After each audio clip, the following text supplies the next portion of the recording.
Eh, Oke, selamat siang semua. Selamat bergabung di acara Ekon Muda Scholarship Weeks 2022. Kami dari Ekon Muda hari ini akan memulai agenda yang pertama. Jadi Ekon Muda hari ini akan mulai mengadakan Scholarship Week 2022. Nah, Scholarship Week ini nanti akan ada 5 agenda, teman-teman semua, di setiap minggu dari awal Februari ini hingga nanti di awal Maret. Karena ada 5 agenda, berarti ada 5 tema juga nanti kita angkat. Kita hari ini akan mulai dengan pengenalan jenis beasiswa. Nah, teman-teman, terima kasih banyak yang sudah bergabung. Kami ucapkan apresiasi yang sangat luar biasa buat teman-teman yang 109 partisipan. Dan tidak lupa juga kami sampaikan terima kasih banyak kepada para media partner kita. Kebetulan hari ini untuk kegiatan ini kami berpartner dengan Abdi Negara Muda, dengan Kumham Muda, Negarawan.id, Abdi Muda, ASN Nation, Kawan Muda Iptek, dan Aparatur Muda. Sekali lagi terima kasih untuk para media partner. Oke, teman-teman, karena hari ini waktu kita juga nggak terlalu banyak, jadi kita akan mulai saja. Nah, sebelum kita memulai nanti akan ada sedikit pembukaan dari perwakilan Ekon Muda Mas Sakti Lazuardi. Oke, mungkin Mas Sakti disilakan. Oke, makasih Mbak Mine. Selamat siang teman-teman semua. Terima kasih sudah bersedia hadir dan berdiskusi pada acara Ekon Muda siang hari ini. Jadi saya singkat aja karena di sini teman-teman narasumber juga sudah hadir semua. Saya cuma ingin sedikit mengenalkan Ekon Muda itu sebenarnya apa. Jadi Ekon Muda itu berangkat dari teman-teman Kemenko Perekonomian yang memang punya gagasan dan mimpi yang sama guna memberikan dampak dan impact kepada kantor kami secara khusus dan kepada Indonesia secara umum. Nah, acara ini sebenarnya juga sebagai upaya kami untuk bisa meng-reach, memberikan sebuah impact kepada teman-teman semua, para scholarship hunter, biar masa-masa pembukaan beasiswa sekarang bisa lebih dipersiapkan, bisa lebih teman-teman reach dengan baik. Kira-kira itu. Harapannya tadi Mbak Mine sudah menyampaikan juga, nanti ada rangkaian juga yang kalau sekarang kita masih umum, nanti minggu-minggu berikutnya akan kita lebih teknis ke aspek kayak misalnya nyusun proposal, kemudian nyusun CV, segala macam. Harapannya bisa jadi modal buat kita semua, kalau nanti misalnya mau mengejar pendidikan atau meraih jenis-jenis scholarship yang memang mau kita impikan. Kira-kira itu Mbak Mine, lebih kurangnya. Terima kasih banyak. Semoga acara pada hari ini sukses. Terima kasih teman-teman. Oke, thank you. Terima kasih banyak Mas Sakti untuk sedikit pembukaannya, teman-teman semua. Mungkin tadi mohon maaf juga aku mungkin tadi tidak perkenalan. Nah, tidak kenal kan tidak sayang ya. Oke, aku Jasmine dari Ekon Muda. Nanti hari ini kita akan mulai webinar seriesnya Ekon Muda yang bertemakan Scholarship Weeks 2022. Nanti tadi kan kita sudah juga bicarakan bahwa akan ada 5 agenda yang akan kita laksanakan mulai per minggu ini, setiap minggu, setiap hari Kamis, insya Allah akan kita laksanakan webinar series ini. Nah, untuk hari ini kita akan membahas mengenai berbagai jenis beasiswa pendidikan lanjutan yang tersedia, yang bisa teman-teman nanti juga manfaatkan dan maksimalkan. Nah, untuk itu kita hari ini akan kedatangan beberapa narasumber. Jadi sebenarnya kami juga mohon maaf awalnya kalau di sebelumnya kan kita rencanakan nanti moderator harus Mbak Vika, tapi karena Mbak Vika kebetulan habis vaksin booster, kemudian ada efek samping yang tidak bisa dipendam. Jadi Mbak Vika berhalangan hadir. Jadi mohon maaf, nanti aku akan gantikan sebagai host dan moderator. Nah, terus hari ini sebenarnya kita harus ada 6 narasumber, tapi kemudian karena tadi lagi satu Mas Ernst kebetulan karena juga habis vaksin booster bersamaan kemarin dan mengalami efek samping juga sehingga tidak bisa ikut berpartisipasi. Tapi tenang, masih ada 5 teman-teman narasumber yang hari ini akan berbagi cerita nih kepada kita tentang jenis-jenis beasiswa yang tersedia dan bagaimana nanti kita diskusi. Oke, mungkin aku mulai panggil ya 5 narasumber. Yang pertama ada Mbak Fariska Utami, ada Mas Handi Santoso, ada Mbak Risa Koniah, ada Mas Zul Firman Basir, dan ada Mbak Revoni Tarigan. Mungkin minta tolong, nah kita akan spotlight para narasumber kita. Mungkin say hello dulu kali ya. Halo Mbak Fariska. Halo. Hai, sehat ya Mbak? Wah, ini Mbak Fariska ini kebetulan karena sekarang posisinya ada di UK, jadi masih sangat dini hari, bahkan belum subuh tadi, masih jam 4 ya Mbak ya? Betul. Nah, kita juga ada Mas Handi nih. Mas Handi, halo. Halo Mbak, Halo. selamat waktu Indonesia, selamat pagi waktu UK. Iya, sama nih Mas Handi juga di UK, masih jam 4 pagi. Oke, bentar ya Mas, aku beralih dulu. Ada Mbak Risa. Hai Mbak Risa. Halo. Iya. Mbak Risa posisi di mana Mbak? Kebetulan lagi hadir FGD di Bogor. Luar biasa. Terima kasih loh Mbak, ini sempat Iya, jadi ini keluar sebentar untuk ikut ini. Wah, terima kasih banyak Mbak Risa. Oke, ada Mbak Revo. Halo Mbak Revo. Halo Mbak Jasmine. Ya, Mbak Revo di Jakarta ya? Ya, lagi di Jakarta. WFH. WFH, ya sama deh. Ada juga ini Mas Firman. Halo Mas Firman. Halo, selamat siang semuanya. Selamat siang. Mas Firman nih kebetulan lagi di Korea ya saat ini Mas ya? Iya, kita masih winter di sini masih. Masih winter. Sama dengan yang lain. Oke, masih sama kayak UK ya jamnya ya? Masih subuh ya? Masih jam 4 dini hari? Enggak, udah siang sih. Sini jam 2 siang. Oh, jam 2. Oh ya, sorry. Udah melek. Udah melek di sini. Udah terang ya. Matanya udah terang. Oke, teman-teman kita mulai aja. Jadi hari ini kita akan mulai dengan tema pengenalan jenis beasiswa. Nih kita ada kedatangan 5 narasumber. Yang pertama ada Mbak Fariska. Mbak Fariska ini penerima beasiswa dari LPDP tahun 2021. Kebetulan Mbak Fariska ini juga sebagai analis hukum di Kemenkumham. Sebelumnya Mbak Fariska background-nya itu S1 FHUGM, kemudian saat ini menimba ilmu di University of Leeds UK dengan Master of Laws ya Mbak ya, LLM. Nah saat ini juga masih belajar di UK posisinya. Oke, sorry ke mute ya, aku tidak lihat-lihat. Thank you. Tadi ada Mbak Fariska, kemudian sekarang ada Mas Handi. Nah, Mas Handi ini juga penerima beasiswa Chevening, ada di UK juga saat ini.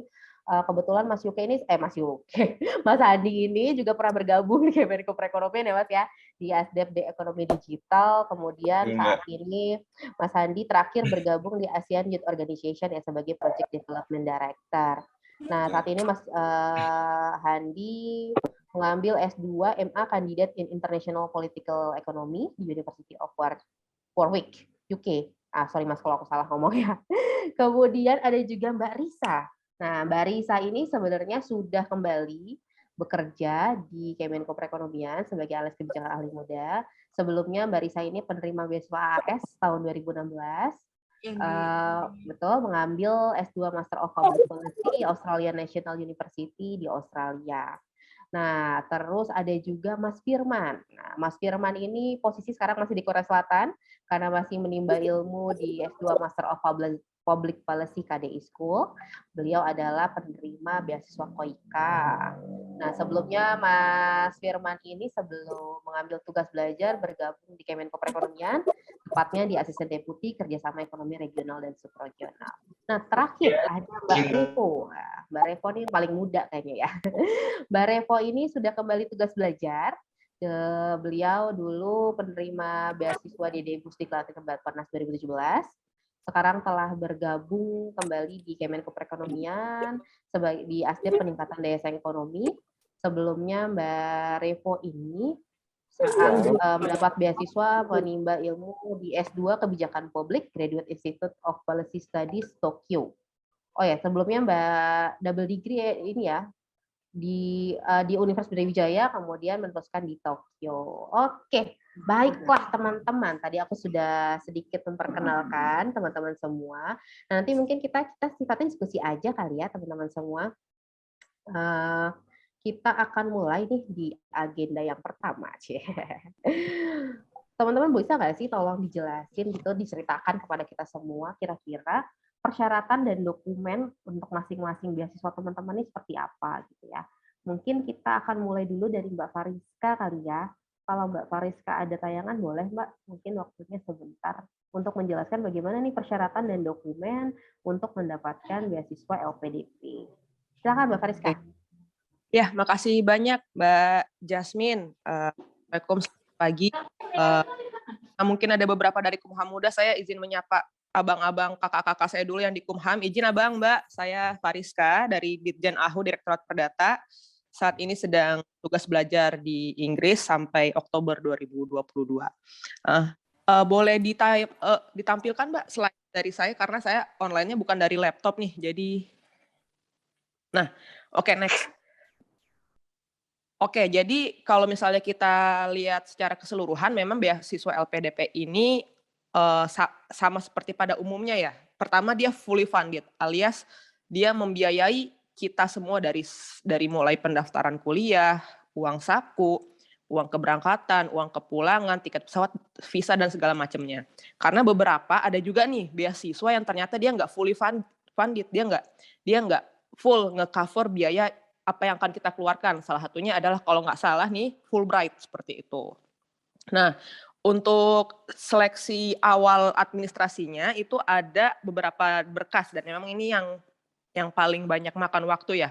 Kalau saya pribadi yang amat sangat memakan waktu adalah persiapan surat rekomendasi, yakni dari profesional dan juga akademik. Seperti itu, karena kita kan harus menyesuaikan dengan jadwal dan juga selera dari yang ingin memberikan rekomendasi, walaupun memang pemberian rekomendasi itu biasanya tuh adalah kebanyakan mereka yang minta kita untuk ngedraft langsung seperti itu. Nah, untuk LPDP sendiri kalau di tahun kemarin ketentuannya adalah untuk yang profesional surat rekomendasi dari atasan langsung. Cuma karena LPDP ini kan dia suka berubah ketentuannya. Jadi kemarin saya bikin 2 aja nih surat rekomendasi profesional saya yang dari Kumham.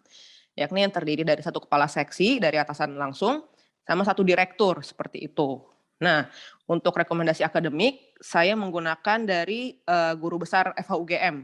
Guru besar FHUGM yang saat ini sedang berdinas di institusi lain, sama untuk kalau ini untuk ininya ya, untuk LPDP-nya, sama untuk kuliahnya saya bikin variasi. Jadi nggak semua untuk per kampus ini saya bikin sama seperti LPDP seperti itu. Cuma karena kita fokusnya ke LPDP, jadi sebisa mungkin untuk akademik, kalau misalnya nggak dapat guru besar, menurut saya seenggaknya dapat orang yang tahu banget kita itu selama kuliah S1 itu tuh sejauh apa sih kemampuan akademiknya. Semisal kalau teman saya kemarin ada yang lolos dengan surat rekomendasi akademik pembimbing skripsinya, walaupun dia pembimbing skripsinya itu hanya lulusan S2, bukan doktor, bukan profesor, seperti itu.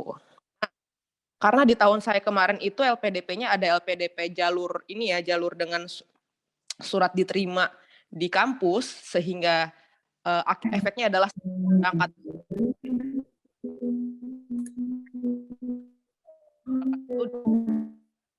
Karena apa? Karena saya sudah punya LOA, alias sudah punya surat keterangan diterima di UNIF, yakni di university. Seperti itu. Jadinya ya prosesnya lebih cepat dan juga ya enaknya adalah saya bisa langsung berangkat pada saat itu juga seperti itu. Cuma overall di LPDP ini ada aja sih jalur yang nggak mesti ada surat keterangan diterima dulu. Seperti contoh kayak beberapa teman saya, Mas Sakti juga kalau nggak salah kayak gitu ya Mas ya. Jadi daftar dulu LPDP-nya, lolos, ntar baru cari kuliahnya di mana seperti itu. Asalkan yang mau nyari kuliah ini adalah tes yang memang sudah kita pilih 3 di awal saat kita mau seleksi administrasi. Untuk ijazah, transkrip, rata-rata LPDP ini mintanya yang paling akhir ya. Cuma kalau saya kemarin ijazah dan transkrip saya karena terakhir legalisir itu 2016 ya, jadi ya nggak masalah sih seperti itu. Untuk IELTS seperti biasa asalkan jangan lebih dari 2 tahun, sama essay personal statement dan rencana kembali. Nah untuk esai-esai ini, karena saya cukup lemah di bidang menulis, jadi saya minta orang lain yang kemampuan nulis lebih baik daripada saya untuk nge-review. Jadi saya minta 3 orang teman saya yang sudah lulus dari universitas di Inggris untuk nge-review nih kira-kira apa sih yang kurang seperti itu. Jadi untuk bikin esai dan teman-temannya usahakan jangan bikin sendiri terus kita langsung upload atau langsung kita submit. Karena ya yang tahu kekurangan kita kan kadang tuh orang lain, karena orang lain nih yang bisa nge-review apa sih yang kurang dari apa yang telah kita buat seperti itu. Gitu sih Mbak Desi. Mbak Desi. Oke, thank you Mbak Fariska. Tadi apa namanya kira-kira nih Mbak untuk penyiapan ini dengan timeline pendaftaran gitu ya, waktunya cukup nggak ya? Kan Kalau biasanya saya kan kalau LPDP ini kan sistemnya kan harus sudah ada IELTS ya, harus sudah ada IELTS. Beda dengan beasiswa lain yang IELTS-nya bisa belakangan. Kalau nggak salah Chevening bisa belakangan ya Mas Andi ya. Kalau nggak salah ya. Jadi kalau saya timeline-nya gini, saya itu ditolak Chevening sekitar bulan November. Itu sedih tuh ceritanya. Bulan November saya ditolak Chevening, nggak lolos apa gitu kan. Ya udah. Pada saat itu memang saya belum ada IELTS, jadi udah saya tes IELTS itu saya bertekad, oke deh saya ambil IELTS kalau nggak bulan Maret, bulan April. Jadi ya saya kasih itu 2 bulan itu tuh benar-benar buat belajar IELTS di bulan Februari dan Maret. Nah selebihnya untuk berkas-berkas itu saya siapin waktu ya sebulanan juga sih, sebulanan untuk TS-nya juga sebulan. Asalkan memang ini sih Mbak, seenggaknya untuk rekomendasi ya khususnya, kalau ininya jangan sampai si pemberi rekomendasi ini tuh taunya tuh malah mepet, karena kadang malah mereka tersinggung nih, disangkanya kita cuma datang kalau lagi butuh dan lagi mepet-mepet aja, padahal enggak kayak gitu. Kalau saya siapan tuh 4 bulan. Kalau menurut saya jangan ini ya, jangan disamain sama apa yang mau teman-teman lakuin ke depan. Karena kadang timeline LPDP juga berbeda. Kalau saya kenapa bisa cepat? Karena timeline LPDP yang ditagih ke kita tahun kemarin itu sangat cepat. Jadi nggak nyampe berangkat kalau di saat saya kemarin. Cuma beberapa juga ada juga yang persiapannya 6 bulanan dan itu ya memang paling ideal sebenarnya 6 bulanan sih Mbak. Nah oke, itu ya, itu berarti yang perlu banget jadi sasaran teman-teman gitu ya, karena mungkin tadi timeline kemudian persiapan dengan segala administrasi yang agak lumayan banyak juga kan perlu disesuaikan gitu ya Mbak ya. Betul. Oke, mungkin Mbak Fariska aku skip dulu, nanti kita gabung lagi ya. Aku lanjut dulu, coba mungkin Mas Handi. Gimana Mas Handi? Tadi Mbak Fariska udah jelasin tuh untuk LPDP, persyaratan, dokumen, kemudian timeline-nya, persiapannya seperti itu. Kalau untuk Chevening sendiri gimana sih Mas? Siap Mbak, aku sambil coba share screen ya Mbak ya. Kebetulan Boleh. udah ada PPT juga, udah aku siapin. Nah, sebenarnya sebelumnya aku mau coba jelasin dulu Mbak, apa itu beasiswa Chevening. Jadi beasiswa Chevening ini adalah beasiswa yang disediakan oleh pemerintah UK yang bertujuan untuk mengembangkan dan juga memberikan kesempatan kepada future leaders around the world dari lebih dari 160 negara di dunia untuk pursuing 1-year master's degree program di semua universitas yang ada di UK, di jurusan apapun yang ada di UK. Jadi kita nggak ada limitasi mau ngambil jurusan yang paling unik sekalipun itu akan disupport oleh Chevening selama kita eligible untuk mendapatkan beasiswa dan juga kita memenuhi syarat-syarat yang dimintakan oleh Chevening. Nah, ini juga Chevening juga merupakan one of the most prestigious scholarships yang didukung atau didanai oleh Foreign Commonwealth and Development Office atau FCDO dan juga partner organizations. Nah, selain itu juga Chevening salah satu beasiswa yang menurut aku sangat inklusif karena tidak menutup kemungkinan dari berbagai background, berbagai entah dari gender, umur ataupun religion, karena ada juga teman-teman yang umurnya tuh udah lumayan berumur gitu ya. Bahkan lebih dari 40 atau 50 tahun tapi tetap bisa berkesempatan untuk dapat beasiswa Chevening. Kemudian kalau untuk persyaratan dokumennya yang pertama kita harus ngecek dulu yang pasti apakah negara kita termasuk di Chevening eligible country. Nah, Indonesia salah satunya. Kemudian sama seperti beasiswa yang lain dan juga kayak LPDP juga harus ini ya mengharuskan awardee-nya atau scholars-nya untuk balik lagi ke negara asalnya masing-masing setelah selesai studi. Kemudian juga kita harus paling enggak punya 2 tahun pengalaman kerja. Kebetulan kemarin waktu aku lamar itu pengalaman kerjaku pas banget 2 tahun. Jadi aku mepet pengalaman kerja 2 tahun dan aku setelah itu langsung bisa apply. Nah, ini dikalkulasinya biasanya kalau Chevening menggunakan standar sekitar 2 tahunnya itu 2.800 working hours gitu dihitungnya.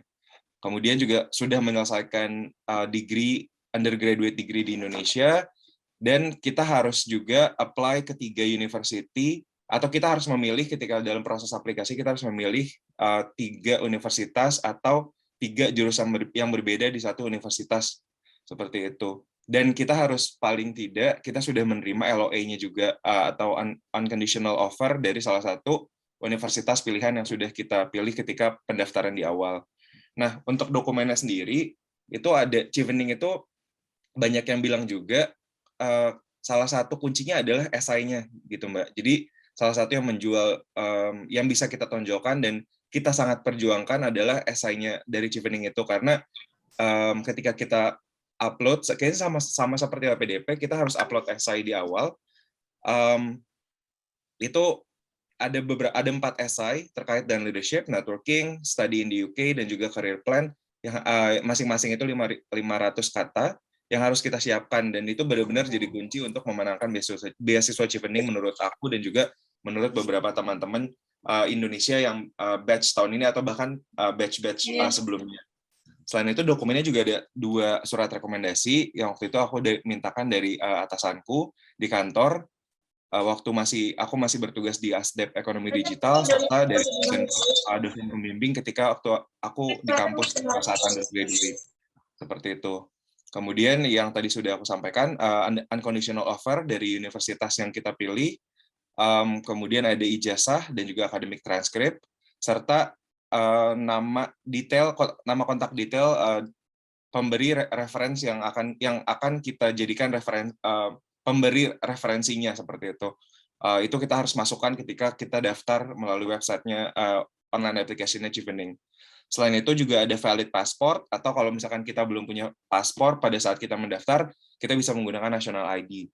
Nah, yang terakhir ini ada dokumen yang terakhir ada IELTS. Ini kan aku bold merah karena Chevening itu mulai tahun 2021-2022 itu menghapuskan syarat IELTS untuk mendaftar beasiswanya. Tapi ketika nanti kita mendaftar ke UK Universities, kita diharuskan untuk tentunya harus punya IELTS, karena IELTS ini menjadi salah satu yang wajib kita submit ketika kita lamar ke kampusnya masing-masing, seperti itu. Mungkin so far untuk dokumennya dan juga eligibility-nya seperti itu dulu Mbak yang bisa aku sampaikan. Oke. Kalau untuk timeline pendaftaran sendiri, Mas Andi, ada nggak gambaran untuk yang bisa di-share ke teman-teman gitu? Oh, ada. Sekalian ya, Mas ya? Sekalian ya. Sekalian. Nah, untuk timeline seperti ini, Mbak. Jadi, ini based on yang application 2022-2023 ya, Mbak. Jadi, biasanya itu Chevening buka di bulan Agustus dan tutupnya itu di bulan November. Jadi, ada sekitar waktu kurang lebih 2 bulan untuk peserta itu submit gitu, atau menyusun aplikasinya. Jadi, dalam waktu bulan-bulan tersebut, kita biasanya udah sibuk tuh untuk menyusun esai, cari mentor, ikutan mock-up interview bahkan, atau kita biasanya pelajarin gimana sih cara menyusun esai Chevening yang kira-kira bisa meloloskan kita untuk ke tahap selanjutnya gitu. Dan di bulan Februari itu biasanya pertengahan Februari itu biasanya itu pengumuman untuk shortlisted candidate untuk melanjutkan ke tahap interview. Dan juga kita di bulan Februari itu harus submit reference letter. Jadi dan juga education document atau kayak ijazah dan juga transkrip. Jadi ijazah, transkrip dan juga letter of reference itu kita nggak harus submit ketika di awal. Jadi di awal aplikasi itu kita hanya submit nama reference-nya aja gitu. Jadi letternya tuh nanti di bulan Februari kalau kita dinyatakan lolos untuk interview. Nah, kemudian interviewnya itu biasanya berlangsung selama 2 bulan. Jadi antara 20 ini berdasarkan yang batch tahun ini 28 Februari sampai dengan 29 April. Itu akan dilaksanakan interview untuk kandidat yang lolos. Nah, biasanya kandidat yang lolos itu misalkan yang daftar kalau batchku itu yang daftar sekitar 4.000-an. Nah, ini disaringnya betul-betul langsung sampai dengan 200. Jadi hanya sekitar 200 orang yang lolos ke interview dari 4.000 applicants atau registrants. Seperti itu. Jadi betul-betul tahap seleksinya itu yang harus kita menangkan dulu adalah ketika kita seleksi berkas dan juga seleksi esai, seperti itu, Mbak. Nah, terakhir biasanya announcement-nya itu ada di bulan Juni sampai dengan sekitar bulan Agustus. Kalau kemarin aku menerima informasi aku lulus itu di bulan Agustus karena aku masuknya waktu itu reserve candidate gitu. Nah, baru kita nanti di bulan Agustus itu kita terakhir Juli sampai dengan Agustus kita terakhir offering deadline, kita mau ambil atau enggak. Kemudian di bulan September sampai dengan Oktober itu biasanya udah masuk keberangkatan dan juga udah mulai perkuliahan seperti itu. Wah, oke, sip. Gitu, Mbak. Oke, Mas Andi, untuk nanti kita diskusi lagi. Siap, Aku siap, coba Mbak. mau ke Thank Mbak you. Risa. Mbak Risa standby nggak ya Mbak Risa? Thank you Mas Andi. Nah, Mbak Risa yang lagi FGD nih, kita gangguin dulu. Mbak Risa, kalau untuk AAS sendiri nih, gimana sih Mbak persyaratan, dokumen, kemudian timeline-nya untuk pendaftaran sebentar seperti ya. apa Mbak? Ya. Oke. Ingin share screen ya. Oke, silakan Mbak Risa. Iya. Baik. Nah, jadi untuk AS ini dia kan beasiswa dari pemerintah Australia. Jadi memang beasiswa ini full funded. Jadi semua di-cover oleh pemerintah Australia. Jadi mulai dari biaya pendidikan, kemudian biaya uang saku, kemudian untuk daftar ke sana juga di-cover oleh beasiswa ini gitu. Kemudian juga ada biaya visa, biaya medical check up untuk awardee dan juga keluarganya itu juga di-cover. Nah, kemudian beasiswa ini itu dibuka setiap tahun. Nah, untuk tahun ini itu dibuka mulai 1 Februari kemarin sampai dengan 29 April 2022. Nah, AS ini juga menawarkan beasiswa S2 dan juga S3. Untuk S2 biasanya itu durasinya 2 tahun. Nah, itu teman-teman bisa pilih mau master by coursework, mau by research atau kombinasi. Nah, kemudian untuk S3 itu biasanya durasinya 4 tahun. Kemudian yang membedakan beasiswa ini dengan beasiswa yang lain adalah teman-teman tidak perlu mendapatkan LOE dulu untuk apply beasiswa ini. Jadi teman-teman cukup fokus di beasiswa ini dulu, nanti setelah lolos baru nanti akan dibantu oleh tim AAS, tim AAI Indonesia untuk mendaftarkan ke kampus tujuan.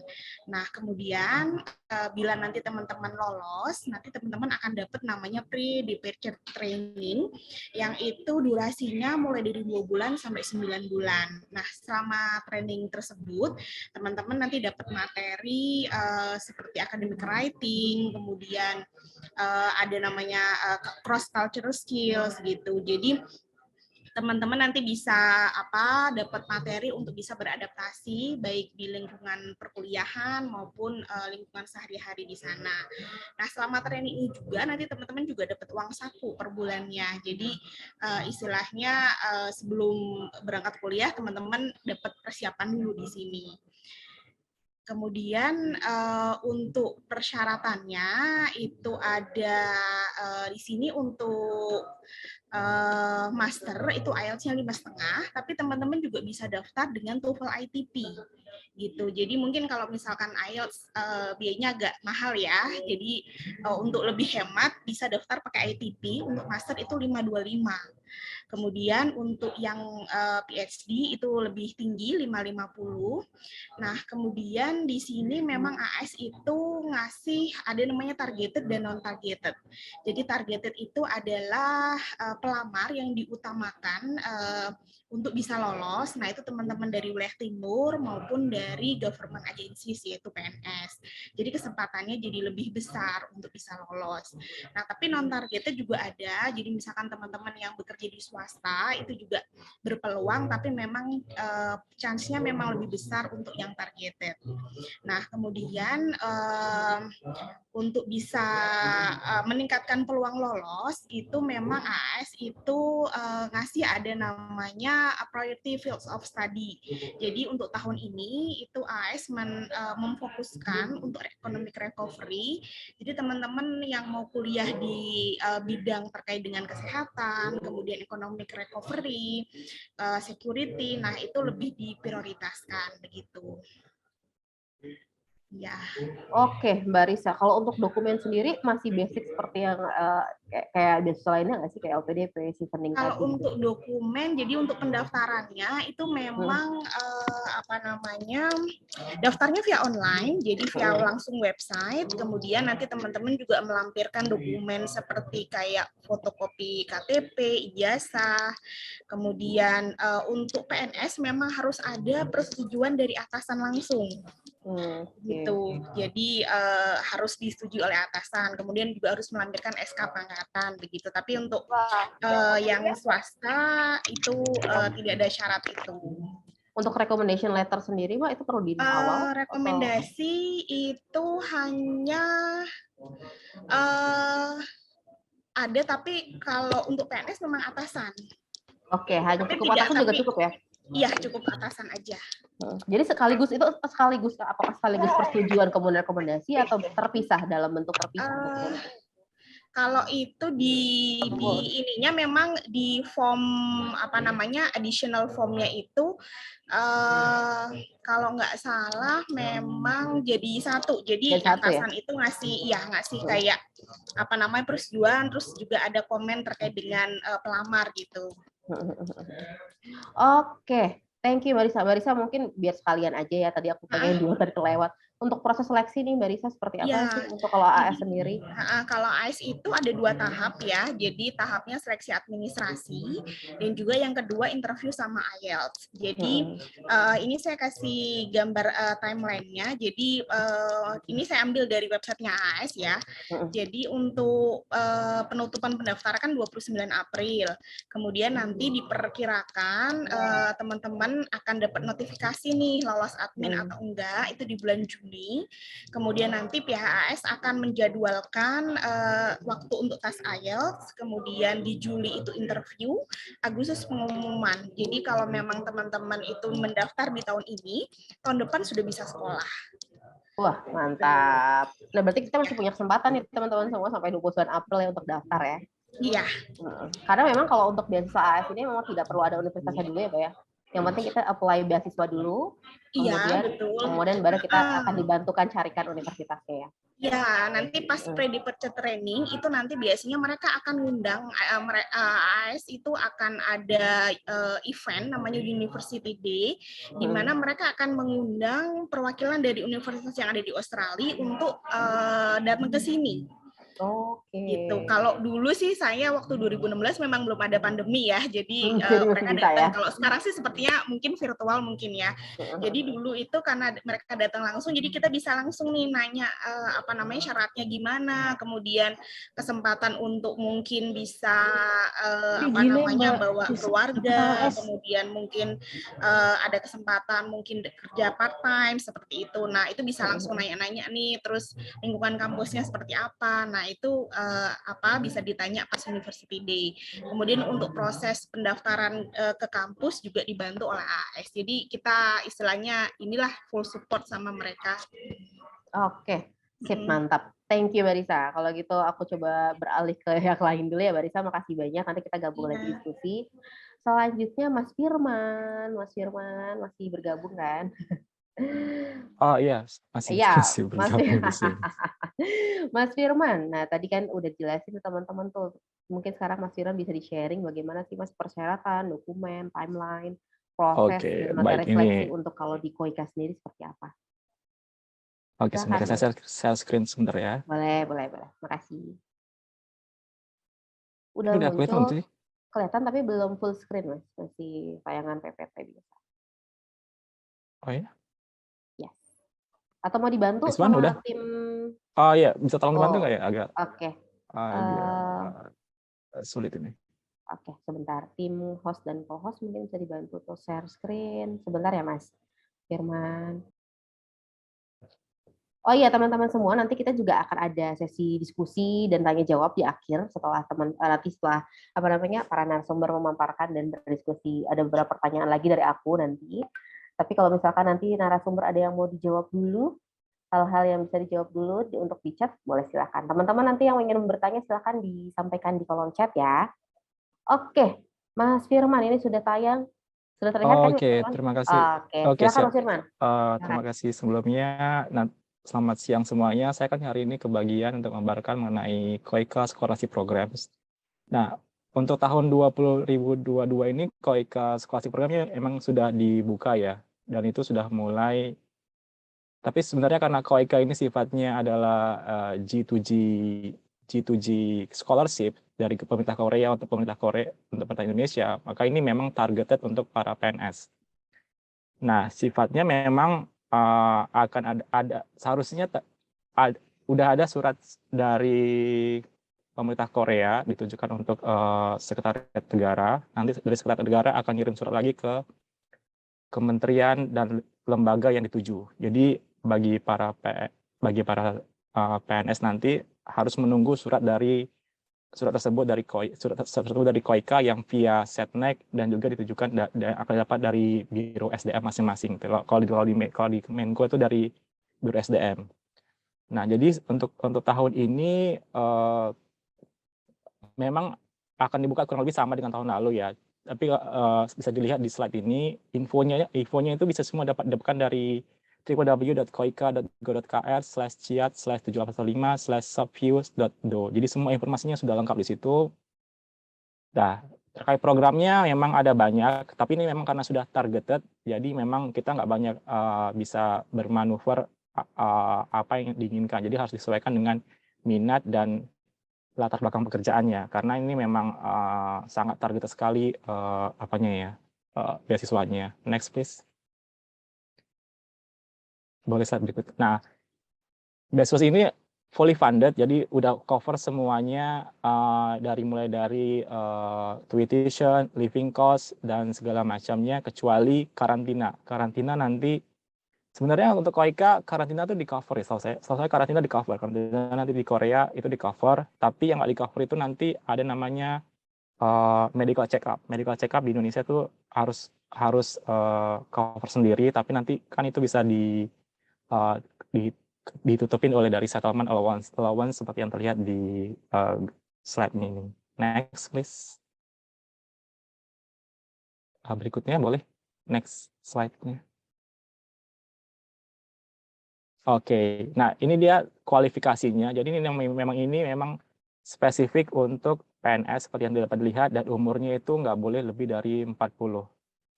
Boleh udah S1 ataupun udah S2 juga boleh, karena kemarin juga ada yang udah S2 juga keterima. Dan ya, so basically selama bisa memenuhi syaratnya, boleh aja daftar ke KOIKA. Next. Nah, sebelumnya, oke, ini adalah timeline-nya. Untuk tahun ini memang timeline-nya sudah bisa kelihatan ya. Jadi kita ada harus dilengkapi semua dokumen yang dibutuhkan harus disubmit pertengahan Maret. Kalau tadi dilihat di slide pertama kan 14 Maret kan ya. Jadi semua dokumen itu harus disubmit 14 Maret dan ini akan setelah dokumen submit nanti akan muncul tahapan mulai dari wawancara dari pihak KOIKA, baru wawancara dengan pihak universitas, baru nanti medical check up di Indonesia, baru nanti even though setelah lulus medical check up di Indonesia, nanti di Korea juga akan ada lagi medical check up di Korea, baru kita bisa kuliah secara seperti kuliahnya lah. Jadi kalau Anda keterima di KOIKA, Agustus sudah kuliah. Nah, untuk persyaratan dokumennya, semuanya tuh normalnya standar ya, seperti yang di slide sebelah kiri ada KOIKA application form, recommendation letters, dan beberapa dokumen yang berdasarkan oleh universitas. Karena saya diterimanya di KDE Schools, jadi persyaratannya adalah emang cukup banyak ya. Mulai dari di websitenya itu memang sudah nunjukin, sudah melampirkan semua dokumen yang dibutuhkan dan apa aja yang harus kita submit ke KOIKA dan KDI. Semua dokumen ini sebaiknya sudah disubmit pada the latest date. Tapi karena ini sifatnya G2G, biasanya dari Biro SDM masing-masing kementerian tanggalnya itu bukan 14 Maret, karena itu 14 Maret itu nyampe-nya di KOIKA kayaknya ya. Jadi mungkin biasanya akan dipercepat dari 14 Maret, mungkin awal Maret ataupun akhir Februari. Jadi it depends on your masing-masing Biro SDM. Jadi mohon agar dapat dicek lagi ke Biro SDM apakah suratnya sudah nyampe ataupun apakah SDM-nya sudah aware dengan beasiswa ini. Jadi mostly ini semua standar ya. Semua standar ya bisa ya sama standar sih, ada statement of purpose, hanya perlu satu recommendation letter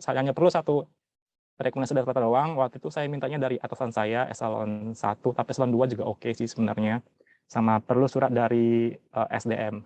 Nah, anggap penting karena ini memang sifat, karena nanti ada surat ya dari SDM yang ditujukan ke Setnek.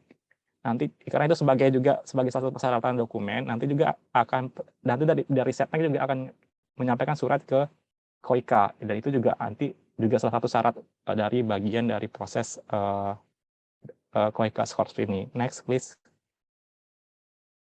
Berikutnya kalau boleh. Nah, Gimana kalau kalian udah coba KOICA scholarship tapi nggak keterima, tapi pingin kuliah di Korea Selatan? Untuk kasusnya KDI, sebenarnya KDI itu cukup generous ya dalam beasiswanya. Setengah dari mahasiswa di KDI itu international students, dan mayoritas international students ini itu dapat scholarship, which is mereka memang ditanggung oleh beasiswa. Jadi dan memang banyak beasiswa yang dikasih oleh KDI, dan ini bisa dilihat lagi di websitenya KDI, dan ini banyak mulai dari GAS, mulai dari KOICA, juga ada GKSP, dari perusahaan juga ada. Dan kalau kalian memang niatnya memang ada niat dan keinginan dan juga usaha, dan kalau ingin kuliah di Korea Selatan harusnya sih banyak ya, dan bisa milih di berbagai universitas, dan saya rasa masing-masing universitas itu menyediakan beasiswa versi dia sendiri sih. Saya rasa saya rasa sudah selesai kayaknya. Oke, Ya, saya rasa itu Mas aja dari Firman. saya. Terima kasih. Thank you, Mas Ya, Firman. Tadi hadir. Mas Firman sebenarnya menjawab juga ya salah satu pertanyaan tadi di kolom chat, kan ada kalau misalkan sudah S2 mau boleh hamil lagi beasiswa S2. Untuk KOICA boleh ya? Kalau sudah sebelumnya Ya, untuk KOICA S2, boleh.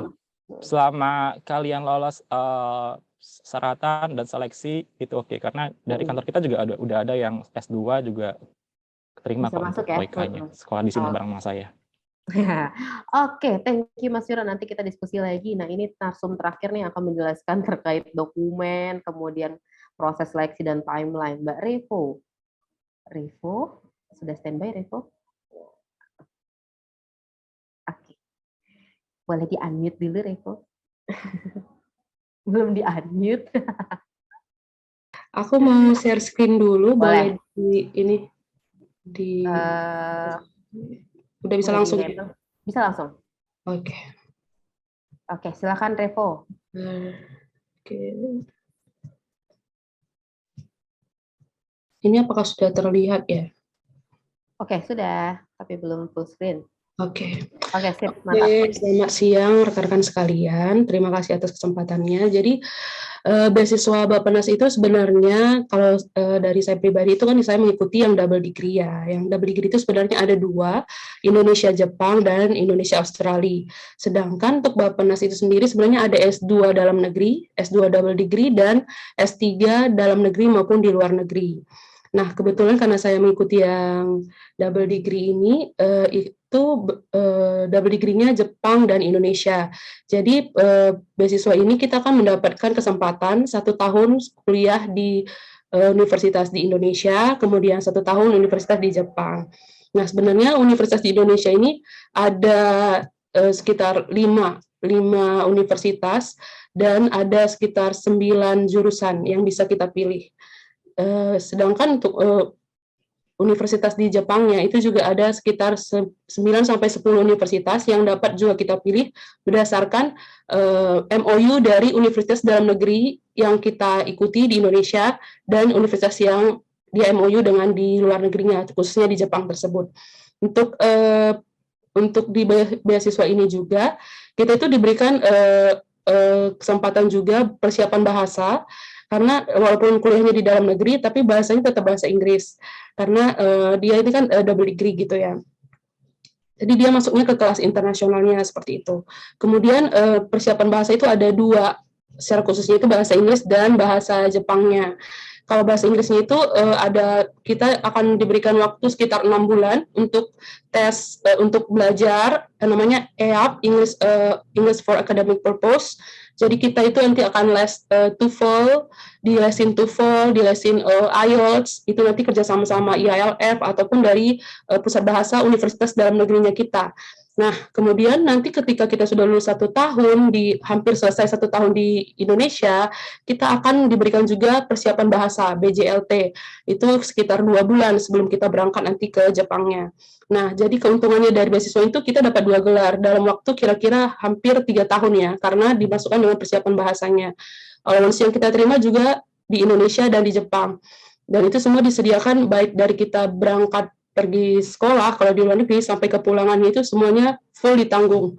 Dan juga beasiswa ini di sini sebenarnya ada persiapan yang harus kita lakukan terkait masuk beasiswa Bappenasnya dulu. Jadi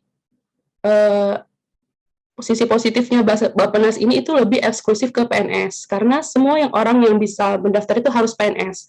Nah, ketika kita sudah PNS, kita punya satu tiket masuk beasiswa Bappenas.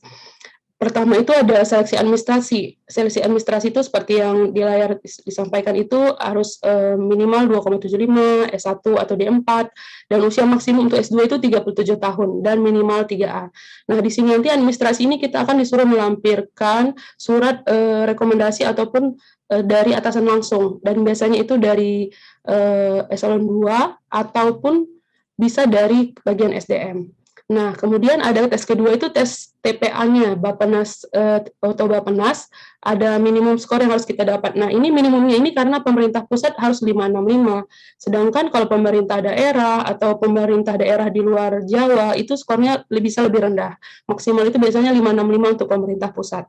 Kalau TOEFL ITP ini juga minimal 500 ini hanya sebagai dasar masuk lulus beasiswanya aja gitu. Nah, nanti ketika kita sudah masuk 1 tahun di dalam negeri kuliah, misalnya setelah lulus tes Bappenas ini, kita akan diminta untuk memilih mau masuk universitas Jepang yang mana yang sudah disediakan. Nah, biasanya itu setiap universitas itu mempunyai persyaratan sendiri, dan biasanya mereka meminta proposal tesis kita, apa yang mau kita rencanakan untuk kita teliti ketika kita nanti 1 tahun di sana. Kalau saya kebetulan masuknya saya masuk di Universitas Jepangnya itu di GRIPS di Tokyo, mereka mempersyaratkan IELTS 6.0 ya. Sedangkan ada universitas itu bahkan lebih banyak tidak mempersyaratkan IELTS, malah TOEFL seperti itu. Nah, itu tergantung dari universitas masing-masing. Nah, kebetulan juga kalau universitas tempat saya di Jepangnya itu, mereka akan datang ke Indonesia sekitar bulan Januari atau Februari, mereka langsung wawancara ke kita. Jadi kita akan presentasi proposal tesis kita, kemudian nanti senseinya datang sekitar 3 orang, kita akan diwawancara kayak seminar proposal gitu. Nah, setelah itu nanti mereka akan balik, mereka akan meng-email kita apa kita lulus atau tidak.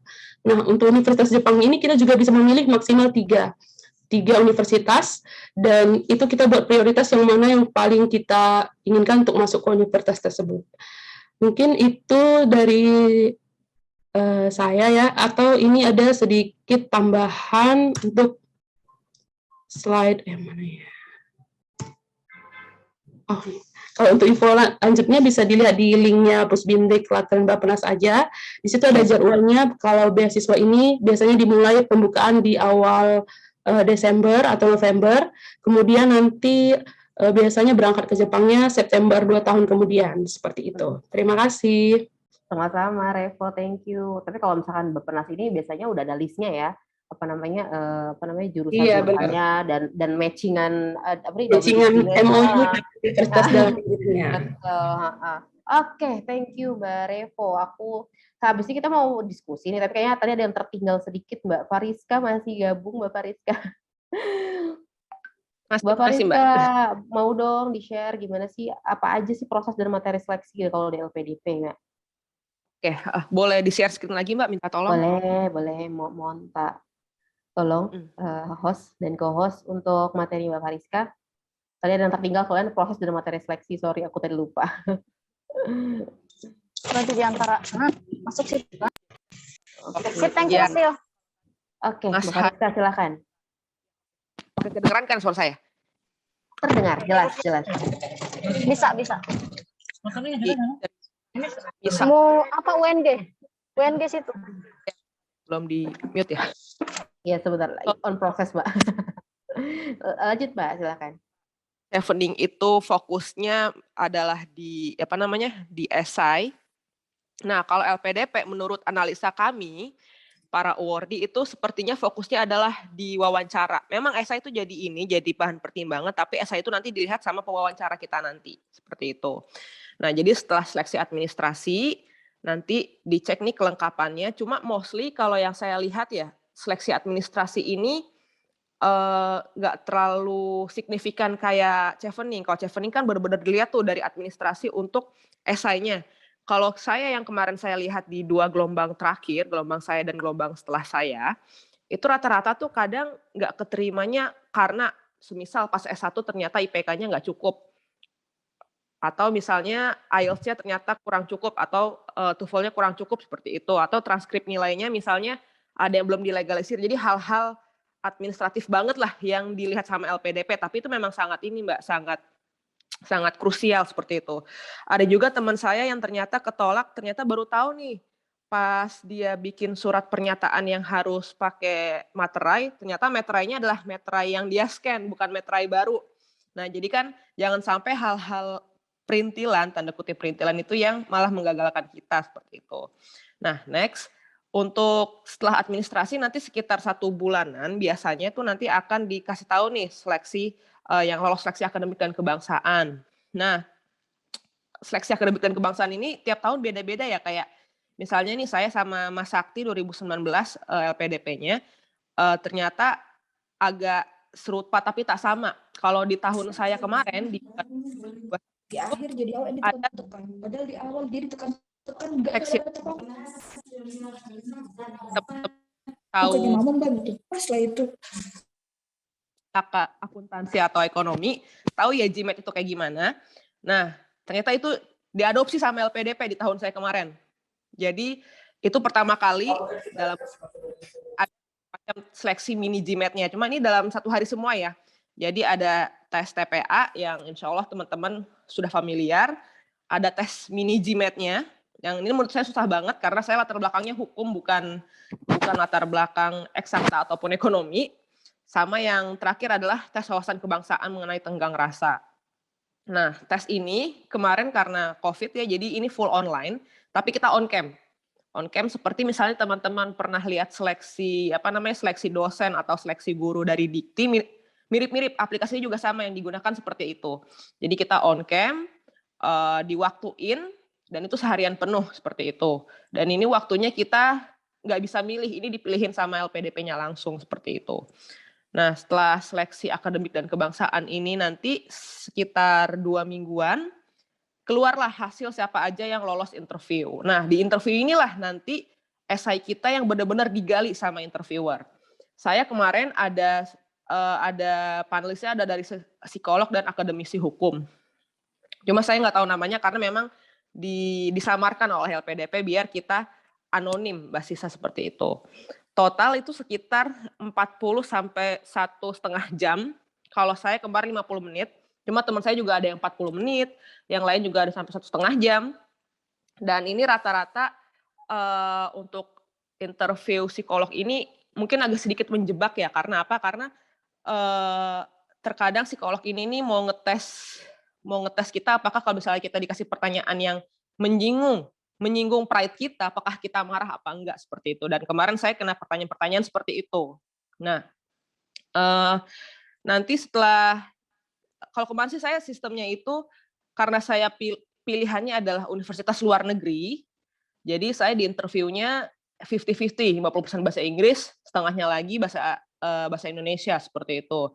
Cuma beberapa teman juga ada yang milih ke Amerika, di interviewnya full bahasa Indonesia.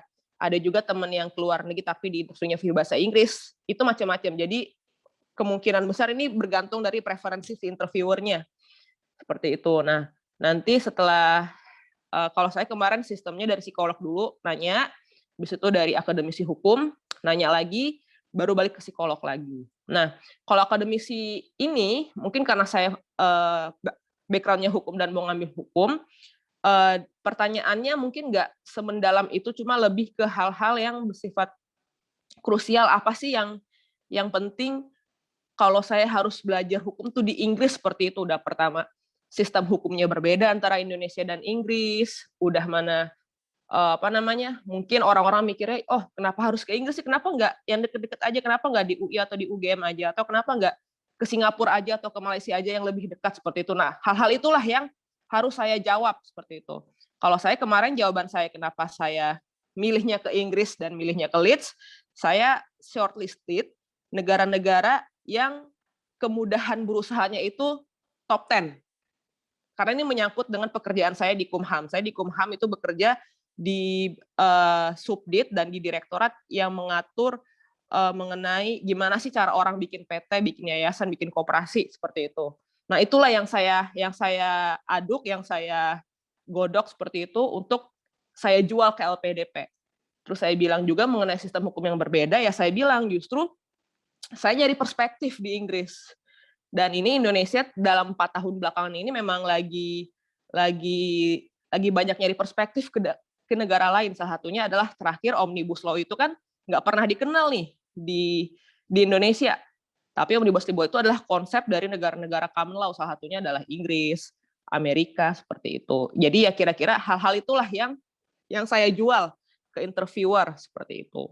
Nah, nanti setelah dari psikolog ke akademisi full, lalu balik ke psikolog lagi. Jadi saya total 50 menit, dan itu interviewnya online ya Mbak ya, karena kemarin masih COVID, interviewnya full online, nggak boleh ada gadget yang on selain gadget kita untuk online ini. Oh, ada satu lagi. Jadi selama interview maupun tes online ini, jangan sampai kita ketahuan ada orang ataupun ada gadget lain yang nyala, karena itu nanti langsung resmi didiskualifikasi sama LPDP. Nah, itu ngerinya seperti itu, karena beberapa kan kalau misalnya tes akademik kemarin itu kita full on cam. Misalnya nih saya full on cam di ruang tamu, ada adik saya aja lewat, itu saya langsung didiskualifikasi. Jadi ya usahakan saat tes nanti, insya Allah nanti LPDP akan buka di Februari ini ya, karena sudah ada statement resminya dari direktur utamanya. Usahakan di saat tes akademik maupun wawancara, kita cari ruangan yang benar-benar sepi, yang benar-benar kondusif, yang nggak ada orang sama sekali. Ya biar kita bisa maksimal lah seleksinya seperti itu. Betul. Ya karena kita mau gimana pun ini angkatan pandemi ya Mbak ya, beasiswanya juga. Jadi semuanya serba online. Oke. Mbak Rizka, mungkin nanti kita gabung lagi. Mas Handi mungkin bisa sharing Mas di Chevening gimana sih? Kalau misalkan tadi kan udah di-share tuh materi, sebenarnya timeline tuh sudah menjelaskan ya terkait seleksinya terdiri apa aja. Tapi terkait materinya kira-kira ada apa aja sih Mas kalau di Chevening? Siap, thank you Mbak. Ini aku sambil coba screen aja Mbak ya. Boleh. Jadi betul tadi yang sudah disampaikan juga oleh Mbak Fariska, dan kalau Chevening ini benar-benar dari esainya yang betul-betul dilihat oleh ketika kita mendaftar seleksi administrasi gitu. Jadi sekaligus administrasi, sekaligus kita submit esai. Nah ini ada beberapa, ada 4 esai yang jadi highlight untuk di Chevening, dan beberapa poin yang bisa kita tonjolkan ketika kita menulis esai-esai Chevening. Yang pertama terkait dengan leadership dan juga influence, biasanya kita akan diminta untuk mendeskripsikan secara singkat apa sih leadership itu menurut kita, pandangan kita pribadi, dan kita lebih dapat menonjolkan, mendemonstrasikan, maksud saya, bagaimana kita sudah mengaplikasikan skill ataupun leadership ability yang kita miliki, yang sudah kita lakukan di sebelumnya, entah itu di pekerjaan atau kegiatan volunteering maupun kegiatan yang ada di organisasi yang pernah kita ikuti, seperti itu. Dan apa sih yang kita dapatkan dari pengalaman leadership tersebut. Nah, kemudian yang kedua terkait dengan relationship building dan juga shared learning, atau singkatnya networking. Kenapa sih networking itu jadi satu hal yang penting untuk kita sebagai aplikan gitu. Dan kita di sini juga lebih diminta untuk mendemonstrasikan kira-kira bagaimana kita sebelumnya sudah pernah membangun, kemudian menjalin, serta menggunakan network yang kita miliki untuk baik pekerjaan profesional kita maupun kegiatan yang kita ikuti di kegiatan keorganisasian seperti itu. Nah, kemudian yang terakhir terkait dengan networking itu bagaimana kita bisa memanfaatkan networking skills yang kita miliki untuk Chevening journey kita ketika di UK dan juga di karir yang ada di karir kita di masa depan seperti itu. Kemudian terkait dengan yang ketiga, studi di UK, di sini waktu kemarin saya menulis esai itu saya lebih menonjolkan kepada isu atau problem yang dihadapi di field yang saya ambil, yaitu di dalam konteks saya terkait dengan international political economy. Nah, kemudian bagaimana studi yang kita akan ambil di UK itu dapat fill in the gap untuk solving problems di field field kita masing-masing di masa depan, serta alasan kenapa kita memilih 3 pilihan UK University. Jadi kita harus menjustifikasi kenapa kita mau kuliah di universitas A, B, C seperti itu. Kemudian yang selanjutnya terkait dengan career plan, di sini aplikan itu lebih diminta untuk mendeskripsikan secara detail dan juga spesifik seperti apa sih career plan yang ingin kita capai ketika kita sudah kembali dari UK, yaitu dalam kurun waktu short, medium, dan juga long term career goals kita ke depannya setelah kembali dari studi. Nah, selain itu yang bisa ditonjolkan juga bagaimana bagaimana kita dan juga khususnya future career kita di masa depan itu dapat bermanfaat dan juga memperkuat hubungan Indonesia dan juga UK di masa depan seperti itu, khususnya hal-hal yang atau bidang-bidang atau sektor yang terkait dengan prioritas pemerintah Inggris yang ada di Indonesia. Nah, tadi juga sempat kayaknya belum dibahas juga untuk Chevening. Ini ada beberapa benefits yang bisa kurang lebih sama seperti beasiswa-beasiswa yang lain. Ini fully funded, di cover tuition fee, kecuali untuk MBA program itu ada cap-nya tersendiri atau ada ambang batas maksimumnya, kemudian ada living personal allowance atau stipend, return flight ticket, visa, dan juga travel top-up allowance, kemudian TB testing contribution atau medical check-up, dan juga ini yang menurut aku sangat membantu banget untuk personal growth, karena di Chevening ini kita dalam satu batch aku ini ada 1.600 Cheveners dari lebih dari 160 negara, jadi kita betul-betul bisa eksplorasi dan ketemu orang-orang dari berbagai belahan dunia yang kita belum pernah ketemu sebelumnya. Dan setelah lulus, kita akan bergabung dalam 50.000 alumni Global Network yang tentunya akan sangat bermanfaat banget untuk karir kita di masa depan.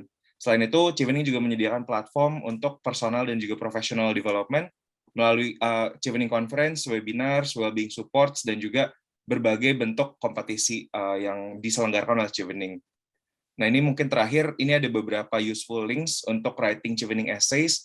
Tadi juga aku sudah share di chat box untuk teman-teman yang kira-kira tertarik dan juga penasaran untuk daftar beasiswa Chevening. Nah, ini kalau nanti misalkan ada pertanyaan lebih lanjut, bisa hubungin melalui email atau melalui LinkedIn berikut.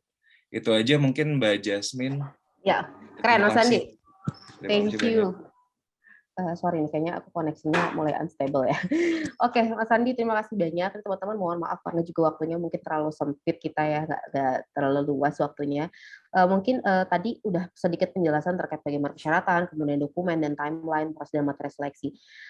Mungkin sekarang yang pertanyaan yang lebih ke personal banget gitu ya. Aku pengen tahu dong teman-teman, kenapa sih memilih beasiswa itu gitu?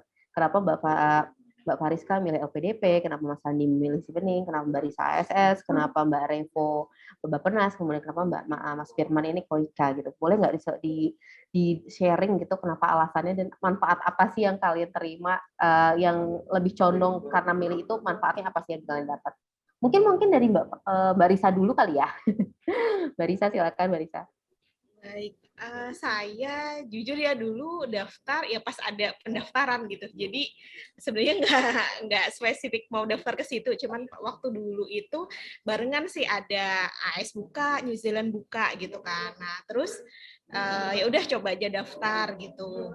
Pada percobaan pertama alhamdulillah sih lolos, jadinya ya udah diikutin aja. Tapi memang benefitnya mungkin secara personal kalau ke Australia itu kan bisa bawa keluarga ya, jadi dan memang tapi tidak ditanggung sih sama AS-nya untuk bawa keluarganya. Yang ditanggung untuk keluarga itu hanya untuk visa, kemudian untuk medical check up keluarga itu ditanggung sama AS, kemudian pengurusan visa juga semuanya mereka yang ngurusin gitu. Tapi untuk biaya hidup segala macam sih pribadi ya. Tapi yang pasti kalau misalkan bawa pasangan atau keluarga itu, pasangan juga bisa kerja di sana dan itu legal. Jadi mungkin ada beberapa negara yang spouse nggak bisa kerja. Nah kalau di Australia kita pun student juga legal kerja, yang mana ada requirement-nya 40 jam per 2 minggu. Sedangkan untuk pasangan itu mereka unlimited time. Jadi mereka bisa kerja lebih dari itu gitu. Terus ya secara jarak memang lebih dekat ya Australia. Jadi misalkan penerbangan ke Sydney, Jakarta itu bisa langsung. Kemudian cuaca juga, kalau budaya juga istilahnya kan familiar ya Australia, familiar dengan Indonesia. Kemudian kalau cuaca juga memang kebalik sih dengan Eropa. Jadi kalau di Desember itu biasanya summer, kalau di Australia justru malah biasanya di Eropa itu winter, di Australia malah summer gitu. Oke, thank you, Risa. Ya sih, benar sebenarnya memanfaatkan apa yang ada dulu ya waktu pas awal-awal pendaftaran. Oke, Mas Firman, boleh dong Mas Firman, kenapa alasan memilih KWK waktu itu? Oh, sebenarnya juga sama seperti yang lain ya. Emang karena itu lagi buka juga dan juga ada nyoba beberapa. Tapi alasan utamanya kenapa milih Korea karena pengen yang dekat, nggak mau hanya jauh kayak ke Eropa atau Amerika. Yang kedua itu lebih nyari negara yang COVID-nya itu terkendali negaranya. Dan Korea kan termasuk salah satu negara yang bisa mengendalikan COVID-nya. Jadi saya bisa belajar dan berwisata dengan tenang di Korea ini. Di bold ya, belajar dan wisata. Benar-benar. Ya, Karena unit kita angkatan ya Senin sampai Jumat kita sekolah, Sabtu Minggu ya Betul. jalan-jalan lah. Lo emang harus balance Mas antara belajar sama kesehatan jasmani rohani, mental dan lain sebagainya ya. Jadi tetap harus Karena kalau jalan-jalan. di sini kan COVID-nya cukup rendah ya, dan masyarakat juga patuh dengan COVID protokolnya. Dan di sini tuh enaknya tuh kalau kita punya barang elektronik itu bisa tinggalin sembarangan aja, jadi nggak bakal ada yang nyuri gitu. Nggak pernah butuh Aman aja ya. bawa laptop, bawa handphone kemana-mana tuh ditinggal aja di kafe itu. Itu nggak bakal ada yang nyuri, nggak bakal yang ngambil. Jadi ya is very proud living di negara yang sangat menaati hukum dan juga sangat patuh dengan protokol COVID-nya. Jadi kita bisa belajar dan liburan dengan tenang di sini di Korea. Betul. Sip. Setuju Mas Firman. Oke, Mas Firman, thank you. Mungkin Mbak Revo bisa berbagi, Mbak, kenapa waktu itu memilih double degree-nya Bappenas Pusdiklat Trans? Kemudian manfaat apa sih yang Mbak Revo rasakan nih setelah mendapatkan beasiswa? Mbak Revo? Ya, izin Mbak nggak video dulu ya lagi keluar. Siap. Pertama sih ya karena mungkin itu kayak keputusan pribadi ya. Saya tuh kayak punya pengalaman, punya teman yang kuliah double degree gitu.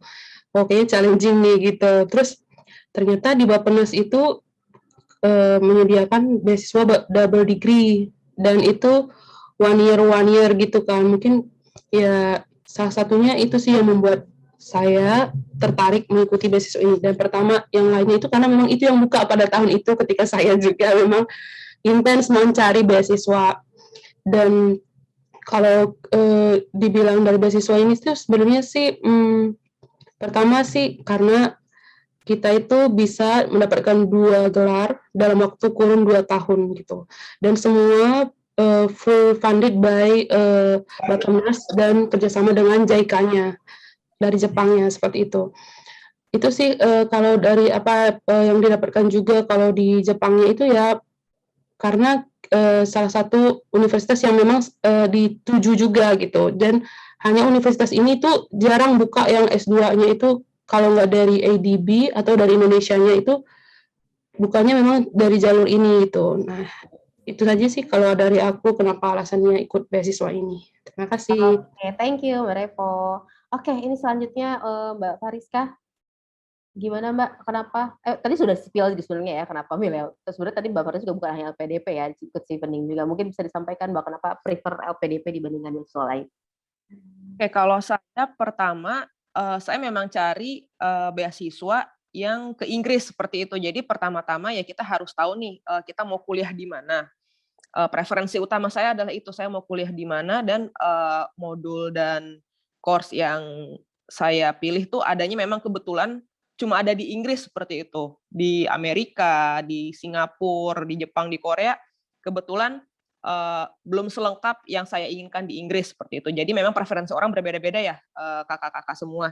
Jadi kalau misalnya teman-teman mau cek apa sih yang lagi dibutuhkan untuk institusi maupun untuk diri sendiri, ya cek aja kira-kira kampus-kampus ini tuh di cover sama beasiswa mana seperti itu. Nah makanya saya pilihnya itu ke Chevening sama ke LPDP, cuma karena qadarullah sama Chevening ditolak, jadinya saya apply LPDP dan alhamdulillah keterimanya di LPDP seperti itu.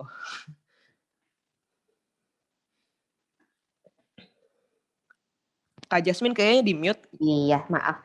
Nggak kontrol. Sorry, thank you Mariska. Mungkin Mas Sandi bisa disampaikan Mas. Tadi Siap. Keren banget nih Mas Andi sebenarnya nge-spill juga gimana cara bikin esai. Terima kasih banyak loh Mas, ini ilmunya Ya, Mbak. sebenarnya mau kita sharing di agenda selanjutnya, tapi Mas Andi udah memberikan Mohon maaf nih, Mbak. ya, nggak apa-apa, tapi ini kesempatan juga buat teman-teman kalau untuk Chevening apalagi Ya. sungguh spesifik Mas Andi jelaskan. Oke, Mas Andi boleh nggak di-sharing kenapa Mas milih Chevening dibandingkan beasiswa lainnya? Nah, kalau untuk kenapa milih Chevening, sebetulnya karena aku ketolak LPDP awalnya, Mbak. Kebalikan nih sama Mbak Fariska. jadi sebelumnya aku sudah coba lamar LPDP tapi di batch sebelumnya tapi ketolak, dan ternyata malah rezekinya ada di Chevening seperti itu. Jadi aku sebelumnya udah coba juga beasiswa lain, khususnya LPDP sih salah satunya. Kemudian untuk kenapa milih ke UK itu karena aku emang udah dari kecil ya pengen banget, cita-cita aku tuh salah satu negara yang pengen aku kunjungin adalah UK gitu, Inggris, dan pengen banget nonton MU sih sebenarnya. tujuan untuk senang-senangnya tuh pengen banget nonton MU gitu. Jadi ya udah akhirnya kayaknya ya udah harus di UK gitu. Jadi dan karena di Eropa ini kan kalau kita mau kemana, mau traveling segala macam juga itu gampang ya transportasinya, kita bisa buy easy budget untuk airplane, atau kita bisa naik bus, atau kita bisa naik kereta kayak gitu. Jadi dan juga untuk environment belajarnya aku sudah coba research juga kalau di UK salah satu yang kondusif juga untuk international students, dan juga aku pengen banget untuk cari insights ataupun perspektif baru khususnya di bidang yang aku minati, yaitu terkait dengan trade and development atau politics of international trade dan juga public policy seperti itu. Jadi aku ngambil 3 course tersebut yang emang modulnya tersedia kebetulan emang available juga di Warwick gitu untuk subjects-nya gitu. Oke, thank you Mas Andi. Ya benar sih. Emang nggak perlu kita pungkiri juga ya, kita juga sekolah juga pengen selalu jalan-jalan ya. Aku doakan semoga bisa sampai nonton MU ya Mas ya. Oke, mungkin teman-teman karena kita udah, wah keren, mantap. Besok ada MU lagi bisa nonton lagi ya. Oke, teman-teman kita masuk ke sesi Q&A nih. Udah ada beberapa pertanyaan yang masuk juga di chat room. Tadi juga terima kasih banyak udah ada Mbak Fariska, Mas Handi juga udah bantu jawab. Terima kasih banyak. Nah, mungkin aku akan bacakan beberapa pertanyaan nih. Pertanyaan pertama mungkin untuk Mas Firman. Mas Firman, ini ada pertanyaan dari Mbak Sabrina dari Komnas HAM. Pertanyaannya, untuk Koika ada pelatihan bahasa Korea nggak ya? Misalkan untuk basic bahasa sehari-hari. Ada nggak tuh Mas Firman? Untuk Koika sebenarnya tidak memberikan pelatihan ya, karena begitu lulus udah langsung. Koika sangat cepat durasinya, dari bulan Maret kita masuk mulai interview, mulai seleksi administrasi sampai bulan Agustus terbang itu. Kalau kalian pengen belajar sendiri, sebaiknya sekalian belajar sendiri ya di Indonesia. Karena saya sih juga nyampe di Korea tuh cuma tahu tuh Annyeonghaseyo dan Kamsahamnida doang. Baru setelah itu di semester pertama saya belajar Korea language di sini sekitar 3 bulan. Itu diajarin untuk daily speak sehari-hari sih. Tapi mostly teman-teman saya di sini rata-rata mereka udah begitu tahu keterima beasiswa di Korea, mereka udah mulai belajar bahasa Korea dari website. Bahkan ada ikut les juga, tapi saya termasuk yang agak di Korea aja belajarnya gitu kan. Jadi otodidak ya. Otodidak, jadi sembari sama yang lain sama-sama nggak ngerti gitu kan, kita sama-sama nggak ngerti bahasa Koreanya. Tapi mostly learning by doing. Very advanced country, everything is mostly teknologi. Jadi selama bisa yang basic dengan teknologi, dengan Papago dan Google Translate, everything is gonna be okay. Oke, masih bisa menikmati kulinernya Korea, masih bisa jalan-jalan, everything is okay. Iya benar, slow aja ya. Karena kuliahnya juga sebenarnya Inggris ya, pakai bahasa Inggris ya untuk kuliah, dan untuk kuliah itu pakai bahasa Inggris ya. Untuk KDI sendiri memang di sini bahasa pengantarnya memang bahasa Inggris ya. Jadi even though orang Koreanya sendiri juga harus bisa bahasa Inggris. Tapi mostly Koika itu mostly subjeknya memang English bahasanya sama-sama bahasa Inggris. Jadi kalau kalian daftar kayak KGSP itu nggak semuanya universitas itu memberikan kuliah dalam bahasa Inggris. Jadi harus dilihat lagi jurusan-jurusan mana aja yang memberikan subjek kuliah dalam bahasa Inggris. Jadi untuk Koika ini memang sudah didaftarin yang udah English, bahasa kuliahnya bahasa Inggris. Jadi untuk kuliah sih ya everything is in English gitu. Iya, jadi mudah lah ya kalau misalkan memang terhambat bahasa Korea masih bisa lah ya, akan dibantu bahasa Inggrisnya ya. Ya, cuman kalau Hmm. di sini juga ada program namanya Korean Buddy ya. Jadi di semester pertama nanti akan dicoba di match up dengan teman orang Korea. Jadi bisa memperlancar bahasa Korea dan juga bisa membantu living di sehari-hari lah buat di Korea sendiri. Dan kita juga bisa nggak ikut Korean Buddy juga bisa punya teman Korea di sini kan juga banyak anak Koreanya sih di sini. Oh. Oke, Mas Firman, ada satu pertanyaan lagi mungkin agak berat nih dari Mas Satrio untuk Mas Firman. Apa namanya, bisa nggak di-sharing mengenai sistem pendidikan di Korea, misalkan terkait sistem penilaian, ujian, tesis, dan lain-lain. Ini mungkin saya cuman untuk kasusnya KDI ya. Kalau KDI itu sebenarnya di Korea itu nggak akan nanti katanya nggak akan sulit buat transfer GPA-nya dari Korea ke GPA-nya versi Indonesia setelah nanti waktu di convert, karena di sini nilainya memang 4 dari 4 gitu. Jadi nggak akan sulit. Jadi nilainya juga ABCD. Untuk pertahankan stipend tiap bulan harus GPA di atas 3,0. Ujian ada juga midterm sama final tergantung dosennya. Ada yang nggak ada midterm, ada yang juga ada final doang. Tapi standarnya memang banyak paper kalau master ya. Di mana-mana juga ada banyak bikin paper. Tesis di sini sifatnya opsional. Apakah boleh tesis, boleh capstone, itu kayak project dengan kantornya kita, atau juga bisa kayak mini paper. Jadi kalau emang yakin dengan tesis itu oke, go with tesis, tapi di sini rata-rata kuliahnya setahun. Jadi akan sangat cukup berat kalau tesis dengan kuliah yang padat sih. Iya. Benar-benar. Karena setahun doang ya. Terus Mas Firman, kalau Koika sendiri memperbolehkan untuk membawa keluarga nggak? Dan ditanggung nggak tuh oleh Koika? Itu sebenarnya teman saya juga banyak yang nanya itu. Sebenarnya di requirement Koika tuh memang nggak tertulis ya. Nggak tertulis apakah boleh atau tidak membawa keluarga. Artinya kita harus terjemahkan sendiri. Artinya kalau ingin bawa keluarga harus mau repot ngurus sendiri. Karena baik dari pihak Koika maupun KDI itu memang tidak regulas, tidak mewajibkan atau mengharuskan atau menghimbau bawa keluarga. Tapi kalau memang ada teman yang bawa keluarga, tapi dia harus mau repot untuk ngurus visanya sendiri, sisihkan uang lebih buat dapur keluarganya sendiri, nyewa apartemen. So you need to be more lebih banyak paperwork lah kalau ingin keluarga. Tapi ya more people kan nanti more burden. Ya, benar-benar. Oke. Terus Mas Firman, satu lagi nih, sebenarnya untuk semua narasumber, tapi Mas Firman dulu deh. Kalau misalkan untuk beasiswa Koika ini, kalau lulusan D4 apakah diperbolehkan, Mas? Meskipun kalau Indonesia kan D4 dan S1 itu disetarakan gitu ya. Tapi kalau misalkan untuk di aturan Koika sendiri, ada nggak sih perbedaan antara D4 dan S1? Saya kurang tahu ya, cuman karena saya kan hanya lihat yang KDI punya ya.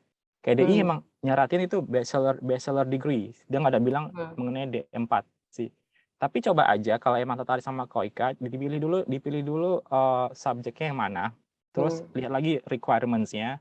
Nanti coba kontak PIC-nya Koika Indonesia, apakah D4 diterima atau enggak. Karena nanti PIC-nya ada PIC-nya namanya itu Ibu Yulia. Nanti biar Ibu Yulia yang memberikan info lebih lanjut apakah pihak universitasnya membolehkan D4 sih. Karena tahu saya KDI sih S1 sih. Tapi harus dibaca lagi semua requirement-nya sih, karena di situnya di website-nya itu memang cukup lengkap apa yang dibutuhkan dan apa yang harus disubmit. Oke, thank you Mas Firman. Nah, ini pertanyaan yang sama mungkin untuk Mbak Fariska. Gimana tuh Mbak, kalau misalkan untuk D4, untuk LPDP diperbolehkan atau ada pengaturan khusus? Kalau kemarin sih nggak diatur rigid banget ya Mbak ya, cuma memang beberapa teman-teman tuh kan LPDP kan kalau nggak salah kan ada grup telegramnya tuh yang besar yang ada awardee-nya dan juga ada calon awardee dan juga orang-orang yang mau daftar. Beberapa sih ada sih Mbak yang melampirkan ijazah D4 dan lolos-lolos aja seperti itu. Oke, thank you Mbak Fariska. Mas Handi gimana Mas Handi? Untuk Chevening sendiri kalau D4 disetarakan nggak dengan S1? Jadi kalau untuk Chevening sendiri sebetulnya nanti ketika teman-teman tertarik untuk daftar, teman-teman akan diarahkan untuk masuk ke website-nya gitu kan ya. Nah, teman-teman bisa di situ bisa ngecek ketika teman-teman memasukkan pilihan dulu undergrad-nya di mana atau pilihan studi sebelumnya itu di mana, teman-teman bisa langsung masukkan di situ dan nanti itu akan langsung bisa teman-teman bisa langsung itu eligibility check-nya akan langsung ada di website seperti itu. Jadi nanti teman-teman akan tahu apakah teman-teman available atau eligible atau tidak untuk daftar. Karena aku nggak bisa memberikan informasi sejauh ini, aku belum bisa memberikan informasi apakah bisa atau enggak. Takutnya nanti malah jadi mislead gitu ya. Atau kalau misalkan penasaran bisa langsung di email ke British Embassy Jakarta. Seperti itu. Makasih, Mbak. Thank you Mas Andi. Mbak Risa gimana Mbak Risa kalau di AAS sendiri? Kalau di websitenya AAS itu memang eligibility-nya itu keterangannya sih cuman undergraduate ya, jadi mungkin S1, tapi mungkin lebih jelasnya mungkin bisa tanya langsung mungkin sama PHS-nya sih, karena kebanyakan sih sepertinya S1, tapi untuk pastinya mungkin sebaiknya teman-teman bisa langsung tanya ke AAS-nya. Oke, thank you. Tadi pertanyaannya sudah ya Mbak, siapa tadi? Aku lupa, mohon maaf kalau yang tadi di 4 sudah terjawab, mungkin bisa di check out lagi di masing-masing requirement masing-masing beasiswa. Oke, ini mohon maaf teman-teman karena Mbak Revo ini ada kegiatan mendesak, jadi tidak bisa ikut bergabung lagi walaupun masih standby di sini. Jadi tadi pertanyaannya juga sudah disampaikan lewat chat ya Mbak Revo tadi sudah menanggapi. Nah ini untuk semua narsum. Nah terkait medical check up nih, ada pertanyaan dari Mas Faris KDP DTT. Untuk terkait medical check up, kondisi kesehatan apa sih yang mengakibatkan kita tidak diterima di beasiswa tersebut? Nah, mungkin Mas Firman bisa dijelaskan nggak Mbak? Kalau di Koicha sendiri, pengalaman Mas Firman kemarin, kira-kira kondisi kesehatan seperti apa Mas yang nggak bisa diterima? Sebenarnya dari Korea itu, kalau saya ngobrol sama dokternya itu, selama kita tidak punya kondisi penyakit menular dan saat itu masih sakit, itu sebenarnya bisa lolos-lolos aja. Even though you have penyakit, itu paling dikasih notifikasi aja. Yang jelas, saya waktu itu ceknya di Siloam ya, Siloam Semanggi. Karena memang itu ceknya hanya di rumah sakit rujukannya KOICA, rumah sakit rujukannya embasinya Korea di Indonesia. Jadi, even though you are di provinsi manapun, nanti akan ada rujuk ke rumah sakitnya. Nah, nanti dia akan ngasih selebaran medical check up-nya, itu apa yang akan diceknya. Tapi apapun tuh hasilnya, itu nanti akan dikonsultasikan dengan health center-nya di Korea. Nanti health center Koreanya yang akan memberikan keputusan apakah itu bisa bisa lolos atau enggak. Tapi based on omongan saya dengan dokter yang di Siloam itu, selama kita nggak punya penyakit yang sifatnya menular, kayak semacam TBC ataupun penyakit parah kayak AIDS segala macam, HIV, it will be okay, even though ya, tetapi yang jelas sebaiknya jujur aja riwayat penyakitnya. Jadi nanti kalau emang karena takutnya nanti di Korea kan ada medical check up lagi. Jadi nanti di medical check up-nya dia hanya akan mempertegas hasil medical check up yang ada di Indonesia. Nanti mungkin perlu penanganan lebih lanjut atau gimana Kak, atas kondisi si penerima awardee nanti sih. Tapi mostly just be honest during the medical check-up, karena ini kan nanti kan di luar negeri kan nanti kan kita sendiri yang bakal repot kalau kenapa dengan kita. Jadi just be honest with yourself, karena daripada repot di negara orang kan nggak ada yang jual tolak angin di sini, jadi susah. Jadi sebelum berangkat harus bawa tolak angin yang banyak ya Mas ya. Oh, you have to stock everything medical. Saran saya kalau yang ke Korea ya, sebaiknya di stok aja tuh medical obat-obatannya, karena di sini kan apapun itu harus dapat resep dari dokter sih. Lagian juga nanti kan akan ada namanya kendala bahasa kan, belum tentu bisa bilangnya obat batuk atau obat pilek, kan agak susah kan ngomongnya nanti. Jadi betul. Ya, bawalah punya obat stok sendiri. Obat dulu, nanti kalau udah punya teman orang Korea atau punya teman yang lebih jago bahasa Korea, nanti bisa bawa dia buat temani beli obat. Tapi mostly nanti kita kalaupun sakit di sini akan ketemu dokter di kampus, baru nanti akan dirujuk ke klinik kesehatan, nanti pasti baru akan ditangani lebih lanjut kalau memang lebih parah sih. Oke, thank you Mas Firman. Gimana Mbak Fariska nih kalau misalkan LPDP sendiri untuk medical check up? Kalau LPDP sih kebetulan 2 tahun terakhir ini nggak ada, pas untuk administrasinya itu nggak ada ketentuan ini yang menyertakan surat kesehatan dari klinik ataupun rumah sakit terdekat. Oh gini, benar tadi apa kata Mas Firman, intinya kita itu jujur dan nggak ada penyakit menular yang parah banget. Cuma kalau mungkin teman-teman yang di sini suka main Twitter atau IG gitu, ada award di LPDP, kebetulan saya kenal dia senior saya dulu di UGM, itu award di LPDP 2017 atau 16, dan memang sejak 2 tahun sebelum jadi award memang dia terinfeksi HIV, terinfeksi AIDS. Lolos karena memang ternyata ya kalau dilihat dari segi saintifik kan AIDS itu kan nggak nular sepanjang kita nggak berhubungan dengan penderitanya, dan juga dia juga lolos nih visa second seperti itu. Nah, jadi sebenarnya kalau saya pribadi sih yang deg-degan kemarin tuh adalah untuk tes TBC dari Inggrisnya. Kan kita kan sebelum berangkat kan harus menyertakan sertifikat surat keterangan bebas TBC ya dari rumah sakit atau penyidik negara. Nah, justru itu. Nah, kalau LPDP-nya sih nggak ada yang berat-berat banget sih seperti itu. Oke, thank you Mbak Fariska. Mas Sandi gimana Sandi kalau misalnya untuk Chevening sendiri? Iya Mbak, sebetulnya sama mungkin ya seperti beasiswa yang lain. Ketika medical check up itu kalau Chevening hanya mensyaratkan karena berangkat ke Inggris, kita hanya diminta untuk tes medical check up untuk TB ya Mbak.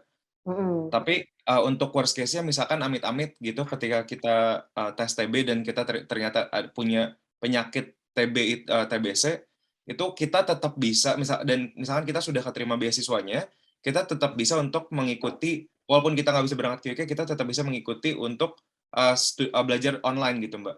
Jadi sampai dengan kita dinyatakan sembuh, kita bisa belajar dulu dari negara masing-masing. Nanti setelah kita cek lagi, setelah beberapa waktu yang disarankan oleh dokter, baru kita bisa berangkat ke UK seperti itu. Jadi sejauh yang aku tahu sih hanya itu sih Mbak. Dan untuk kendala-kendala lain, misalkan ada teman-teman difabel, itu nggak jadi masalah juga, karena Chevening balik lagi sangat inklusif untuk semua kalangan gitu. Itu sih Mbak, mungkin yang bisa aku jawab. Makasih. Thank you Mas Andi. Oke, Mbak Risa gimana Mbak Risa? Kalau sendiri medical check up seperti apa? Oh iya, jadi sebelumnya medical check up saya mau ralat ya terkait dengan tadi 4, ternyata sepertinya bisa, karena soalnya ada temen yang dia itu di 4 dari STIS, dan dia juga award di AAS gitu, jadi sebenarnya sih nggak masalah untuk D4 mendaftar AAS. Nah, untuk medical check up, jadi memang ketika kita sudah lolos tadi seleksi interview dan IELTS, nanti pihak AAS akan ngasih informasi bahwa kita harus medical check up di rumah sakit yang ditunjuk sama pihak AAS-nya. Nah, kemudian pas kita medical check up kan diperiksa semuanya ya. Untuk penyakit-penyakitnya sih sebenarnya di website-nya nggak ada informasinya, hanya berdasarkan pengalaman ada temen yang dia itu pas medical check up dia kena TB. Nah, tapi itu bukan berarti dia nggak lolos. Nah, sama PHS-nya, nah itu dia dikasih waktu untuk penyembuhan, jadi sekitar 6 bulan. Nah, kemudian dia medical check up lagi, kalau memang sudah sembuh, nah itu bisa berangkat. Gitu. Jadi kayak dikasih waktu untuk recovery begitu. Tetap ada kelonggaran lah ya. Iya. Kemudian untuk hamil itu juga sama. Jadi saya sendiri juga defer setahun karena waktu pas medical check up baru tahu kalau saya hamil. Jadi akhirnya minta defer itu bisa 6 bulan, bisa setahun, tergantung dari kebutuhan kita. Nah, kita ngajukan terus sama mereka nanti akan dikasih approval. Oke, thank you Mbak Risa. Ini teman-teman karena waktu juga sebenarnya udah 13.32, tapi masih ada 2 pertanyaan lagi nih. 1 pertanyaan khusus untuk Mas Firman, 1 pertanyaan lagi untuk seluruh narsum. Ini Mas Firman dulu mungkin Mas Firman. Mas Firman, ada dari Mbak Ifah Atko, bilang katanya di kantor sudah ada penawaran tentang beasiswa KOICA, tapi tidak boleh untuk S2 yang kedua. Nah, bisa nggak sih kalau misalkan KOICA sendiri ini daftarnya langsung tanpa melalui kantor? Sayangnya nggak bisa ya, karena ini sifatnya G2G. Jadi kalian nanti perlu 1 surat dari kantor. Jadi kalau nggak dapat approval dari kantor untuk daftar beasiswa KOICA, kalian nggak bakal bisa diproses di KOICA-nya sendiri. Karena perlu 2 surat yang sifatnya government. Surat dari kantor sendiri dan surat dari Setnek. Surat dari Setnek nggak bakal keluar kalau nggak ada surat dari kantor kita. Harus by usulan karena kantor ya. KOICA sifatnya G2G, jadi mau nggak mau memang harus dapat izin dari kantor sih. Oke, supaya bisa lolos di proses berikutnya. Siap. Ini aku pertanyaan terakhir untuk seluruh narsum. Kita mulai dari Mas Firman dulu, biar sekalian. Nah, Mas Firman, tadi ada pertanyaan dari Mas Alif Imam untuk semua narsum. Mau tanya lagi dong ke kakak-kakak, gimana sih cara terbaik agar pada saat menghadapi tahap interview atau wawancara dapat menjawab dan menghadapi wawancara dengan lancar, fasih dan meyakinkan. Karena kan memang mungkin wawancara tuh menjadi salah satu tahap seleksi yang bikin kita deg-degan juga ya, karena kita langsung ngomong dan bertatap muka dengan penyelenggara beasiswa. Mungkin bisa dijawab dari Mas Firman dulu, gimana tips and tricksnya menghadapi seleksi interview? Practice interview sama teman dan kuasain esainya, karena biasanya tuh pertanyaan dari interviewer nggak bakal jauh dari esainya sih. Jadi kan kalau kamu yang ketik sendiri esainya pasti kan tahu sendiri kan apa nanti yang akan ditanyakan oleh. Biasanya nggak bakal jauh dari esainya sih, dan ya itu sih. So just practice with your friends. Oke, thank you, Mas Firman. Gimana Mbak Risa? Kira-kira tips and tricksnya nih untuk interview? Ya, hampir mirip juga sama Mas Firman. Jadi memang pas interview itu kalau AS kemarin itu ada dia join selection team, jadi terdiri dari 3 orang, dari pihak Australia 1, pihak Indonesia 1, sama satu lagi dari pihak AS-nya.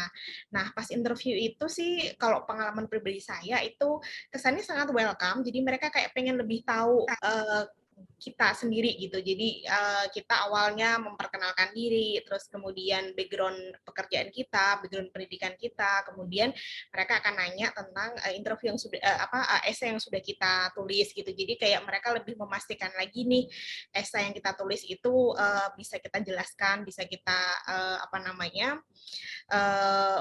ngasih info lebih jelas lagi gitu. Nah, saya sih waktu itu saya ngerasanya ya, poin menurut saya agak penting pas ditanya kenapa ngambil jurusan ini gitu, kenapa ngambil jurusan ini, kenapa di universitas ini begitu. Nah, waktu itu sih saya memang menjelaskan korelasi pendidikan yang mau saya ambil dengan pekerjaan saya sekarang dan manfaat yang bakal saya terima untuk pribadi maupun untuk tempat kerja saya gitu. Jadi saya kan background-nya HI. Nah, kemudian waktu itu S2 yang saya apply itu adalah International Trade and Diplomacy. Nah, saya jelaskan karena di perkuliahan saya, oke, saya dapat teori-teori di kampus, tapi ketika di tempat kerja itu lebih praktikal gitu, di mana saya kadang ikut di sidang-sidang internasional begitu. Kemudian saya merasa saya butuh upgrading skill nih. Nah, makanya saya apply di sini. Isinya saya harapkan ketika nanti saya pulang, saya dapat lebih ilmu saya lebih nambah, kemudian saya bisa berkontribusi lebih untuk tempat kerja saya gitu, dan pastinya Indonesia secara luas. Nah, itu sih, jadi mungkin teman-teman bisa lebih ke penekanan kenapa mau ngambil beasiswa ini, kenapa mau ngambil studi S2, kenapa ngambil jurusan ini, dan coba dihubungkan dengan apa yang teman-teman sedang kerjakan saat ini dan juga nanti manfaat yang bakal diterima ke depannya. Oke, thank you Mbak Risa. Mungkin Mbak Fariska bisa share lagi Mbak. Tadi sebelum Mbak Fariska udah share juga ya preferensi pemilihan kuliah dan bagaimana menjawab hal lain. Mungkin ada tips and tricks lainnya Mbak menghadapi interviewer. Oke, kalau saya nggak akan ngulang tadi yang betul yang disampaikan oleh Mas Firman dan Mbak Risa. Cuma kalau saya yang utama adalah untuk interview itu kita harus siap dulu nih dengan esai kita. Jadi jangan sampai kita di esai itu tuh menulis hal-hal yang bukan diri kita. Karena nggak banyak orang-orang yang dalam nulis esai itu tuh terlalu terlalu tinggi atau terlalu mengawang-awang. Sedangkan rata-rata beasiswa yang saya tahu ya, nyarinya adalah orang-orang, tahu nih hal dari skala mikro, medium yang dia mau lakukan setelah dia pulang tuh apa, seperti itu. Jadi persiapannya itu sih. Sama yang kedua adalah saya sih biasanya sebelum interview itu saya bikin mind map ya. Jadi saya harus bikin peta jalan dulu nih, apa sih yang alur yang saya mau untuk sekolah, untuk univ, dan untuk karir saya ke depannya, seperti itu. Selebihnya memang betul harus praktek sih. Harus praktek juga. Kadang kita bisa praktek ke orang-orang yang mungkin kalau preferensi saya adalah prakteklah dengan orang-orang yang beda jurusan sama kita. Karena apa? Karena dengan orang-orang yang beda jurusan sama kita kan awam ya. Misalnya saya praktek sama orang-orang, saya hukum, praktek sama orang teknik. Jadi nanti orang teknik ini atau orang awam hukum ini tuh bisa ngelihat, ternyata dia bisa menjelaskan hal-hal complicated, hal-hal rumit itu dalam bahasa-bahasa yang simpel seperti itu. Jadi nanti biar lebih smooth berjalan interviewnya kayak gitu sih Kak. Oke, thank you Mbak Mariska. Ini terakhir nih, Mas Handi. Gimana Mas Handi? Tips and tricks nih menghadapi interview. Jadi sebenarnya nggak terlalu banyak berbeda ya sama narasumber-narasumber lainnya. Jadi yang pasti kita harus betul-betul kenali esai kita dan apa yang kita tulis gitu ya. Jadi apa yang kita tulis itu betul-betul sebuah fakta dan juga emang honest experience gitu ya Mbak, yang kita tulis betul-betul semua berdasarkan pengalaman yang sudah pernah kita lakukan gitu. Karena kalau kita nulis sesuatu yang bahkan belum pernah kita lakukan atau kita bluffing gitu ya, itu kita pasti akan kebingungan ketika kita ditanya, karena nanti akan ada follow up question dan lain-lain sebagainya. Kemudian yang paling penting tadi, ini reiterate yang sudah disampaikan oleh speaker-speaker sebelumnya juga, kita bisa coba juga untuk mock up interview, kemudian banyak-banyak latihan aja, banyak-banyak practice, entah bisa nanti nyari lawan bicara, atau kalau aku waktu itu karena lagi pandemi juga ya Mbak, waktu ketika tahun lalu itu, aku latihannya sendiri aja gitu, depan cermin gitu ya. Jadi kayak melatih bagaimana ketika aku menjawab pertanyaan dengan confident, bagaimana flow yang akan aku coba jelaskan, supaya apa yang aku sampaikan itu bisa runut gitu Mbak, dan bisa masuk akal ditangkap oleh panelisnya seperti itu. Dan juga salah satu hal lain ya mungkin yang mungkin sedikit menurut aku tadi kayaknya belum disinggung juga, yang penting kita be confident aja. Jangan sampai kelihatan kalau kita tuh gugup gitu, karena kalau kita gugup pasti akan buyar gitu konsentrasinya, dan ya jadi akan terbata-bata dan lain sebagainya. Yang penting banyak-banyak latihan dan juga confident aja, do your best, let God do the rest gitu aja. Ya, betul. Yang penting dipersiapkan dengan matang gitu ya. Apalagi tadi bentar banget, aku setuju sih, flow itu harus benar-benar dirunut. Kalau perlu kita punya catatan sendiri gitu ya, flow-nya kita akan jelaskan apa. Oke, teman-teman terima kasih banyak. Mohon maaf nih sampai 13.40 tapi belum selesai juga. Sebenarnya ada beberapa pertanyaan lain yang belum bisa dijawab, tapi tadi juga teman-teman teman-teman harus bantu untuk dijawab di chatroom. Terima kasih banyak.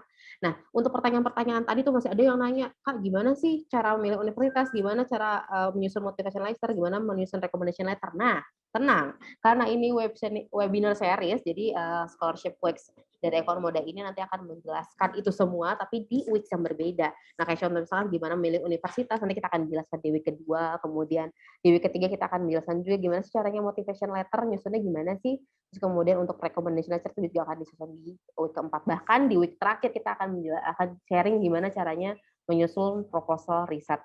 Oke, gitu ya teman-teman. Mudah-mudahan penjelasan hari ini tadi ada teman-teman narsum dari Mbak Pariska, dari Mas Handi, dari Mbak Risa, dari Mbak Revo yang mohon izin tadi pergi duluan, kemudian Mas Firman juga bisa memenuhi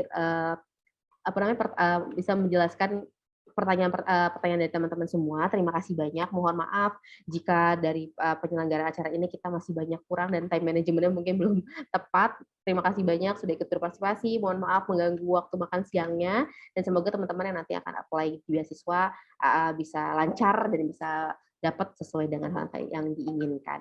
Sekali lagi aku terima kasih perwakilan dari Ekon Moda, terima kasih untuk Mbak Pariska, Mas Handi, Mbak Risa, Mbak Revo, Mas Firman, terima kasih banyak. Sukses tadinya yang sudah bergabung lagi di kantor, semoga bisa memberikan kontribusi yang sangat luar biasa. Dan terima kasih juga untuk para media partner nih, untuk Abdi Negara Muda, untuk Kumham Muda, untuk negarawan.id, untuk Abdi Muda, untuk ASN Nation, untuk Kawan Muda IPTEK, untuk Aparatur Muda. Terima kasih banyak para media partner telah mendukung kami Ekon Muda untuk menyelenggarakan Scholarship Weeks 2022 ini. Dan jangan lupa teman-teman terus stay tune terus di Instagram Ekon Muda, dan jangan lupa follow IG-nya Ekon Muda dan juga para media partner. Tadi ada Abdi Negara Muda, Kumham Muda, negarawan.id, Abdi Muda, Asian Nation, Kawan Muda IPTEK, dan Aparatur Muda. Follow IG-nya karena banyak banget acara-acara yang menarik yang bisa teman-teman ikuti. Oke, kalau gitu terima kasih banyak teman-teman. Aku pamit undur diri. Ekon Muda juga menyampaikan terima kasih banyak khususnya untuk para narasumber dan teman-teman 128 partisipan lainnya. Tadi juga cukup banyak hari ini. Nanti paparannya akan disampaikan oleh tim panitia dalam bentuk PDF dari teman-teman semua, dan juga recordernya mungkin nanti hasil rekamannya akan kita sampaikan di Instagram ataupun di YouTube channelnya Ekon Muda. Sekali terima kasih banyak. Selamat siang dan salam sehat. Sehat-sehat ya semua. Thank you so much.